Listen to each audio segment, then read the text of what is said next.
Ever feel like worry is just running your life? You are definitely not alone. Well, today, we're going to crack open one of the all-time classics, Dale Carnegie's How to Stop Worrying and Start Living. We've boiled down his timeless wisdom into a practical toolkit that you can literally start using the second this is over to get some of your peace of mind back. Okay, let's kick things off with a pretty heavy warning, right? This comes from a Nobel Prize-winning doctor, and he is not mincing words. Businessmen who do not know how to fight worry die young. So right off the bat, we're not just talking about feeling a little stressed. Carnegie is telling us this is a life or death situation. And look, this isn't just one guy's opinion. Get this. Another top doctor claimed that a staggering 70%, yes, 70, of his patients could basically heal themselves if they could just get rid of their fears and worries. I mean, just let that sink in for a second. 70%. That's the kind of power we're talking about here. All right, so before we jump into the how-to, we've got to get real about the problem. We need to understand the true cost of worry. So let's take a look at the hidden price we're all paying. And believe me, the damage is shockingly physical. This is not just all in your head. Studies link worry to real physical conditions like nervous indigestion, stomach ulcers, heart problems, insomnia, even some kinds of paralysis. I love how one doctor put it. It's not what you're eating that gives you ulcers, it's what's eating you. To really grasp how huge this is, check out this comparison. During World War II, about 300,000 American soldiers died in combat. A tragic number, right? Well, during that exact same period, heart disease killed 2 million civilians back home. But here's the absolute kicker. Carnegie's research suggests 1 million of those deaths were directly caused by worry and high-tension living. 1 million. That's over 3 times the number of soldiers lost in the war. Mind-blowing. Okay, so we've seen how bad the problem is. So, what do we do about it? Well, the first step, the first big idea from Carnegie comes from a physician named Sir William Osler. And it's this concept of learning to live in day-tight compartments. Day-tight compartments. What on earth does that mean, right? Well, think about a big ocean liner. The captain can press a button and seal off different sections into these watertight compartments to keep the ship safe. Osler said we need to do the exact same thing with our lives. Build these metaphorical iron doors and slam them shut on the past. You know, all the regrets and what-ifs. And then slam another door shut on the future, all the anxieties and fears. The goal is to focus every ounce of your energy on just one thing, living today, from now until you go to sleep. And look, this isn't about being irresponsible and ignoring what's coming. It's the opposite. As Osler himself put it, this is the best possible way to prepare for tomorrow.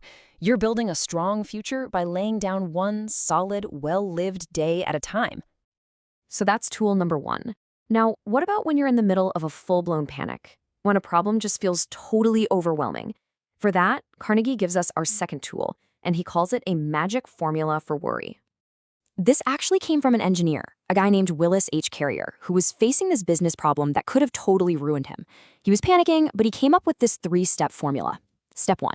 He asked himself, okay, honestly, what is the absolute worst thing that can happen here? Step 2. He actually prepared himself mentally to accept that worst-case scenario. And this is the magic part, because once you do that, a weird sense of calm washes over you. And that leads to step 3. From that new, calm place, you can finally think clearly and calmly try to improve on that worst case you've already made peace with. Okay, so Carrier's formula is awesome for that emotional, panicky feeling. But what if you're just stuck, you know? Just endlessly going in circles, not sure what to do? Carnegie learned that confusion is the #1 cause of worry. So he's got another simple 3-step plan for that. 1, get the facts. Just the cold, hard facts. 2, analyze those facts. And 3, arrive at a decision, and then, and this is crucial, act on it. Stop stewing, just act. But what about the stuff we can't fix? The things that are just completely out of our hands? No formula is going to solve those. Well, for that, Carnegie gives us our third big principle. We have to learn to cooperate with the inevitable. The philosopher William James said it best. He said that fighting against something that has already happened, something you can't change, is a waste of energy. It just exhausts you and gets you nowhere. So acceptance isn't about giving up. It's not defeat. It's actually the very first step you have to take before you can move on. And hey, this isn't just for deep-thinking philosophers. It's for royalty, too. King George V apparently had this motto in his library at Buckingham Palace. Teach me neither to cry for the moon nor over spilt milk. I mean, what a great, simple reminder for all of us, right? Don't waste your energy on the impossible or the unchangeable. You know, that whole spilt milk idea leads us perfectly into our final and maybe my favorite rule from Carnegie. It's another one of those brilliant, super simple analogies. Don't saw sawdust. This idea came from an editor, and it's just perfect. Think about it. When you saw a piece of wood, you're doing something productive, right? You're creating something.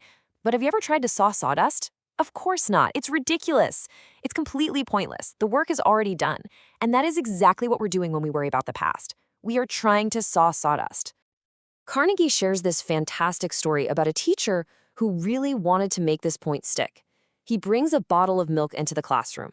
He holds it up for everyone to see. And then he just sweeps it off the desk into a sink. It shatters. Milk goes everywhere, right down the drain. And he shouts to the class, "Don't cry over spilt milk." He tells them, take a good long look, because all the worry in the world isn't going to bring back a single drop of that milk. Sometimes you just have to accept it's gone and move on. So let's wrap this up with a question for you to think about. What sawdust are you trying to saw in your own life? What's that thing from the past that you keep replaying, keep worrying about? Because as we've seen today, the real first step to finding some peace is just to recognize that the sawing is over, and then making the choice to just let it go.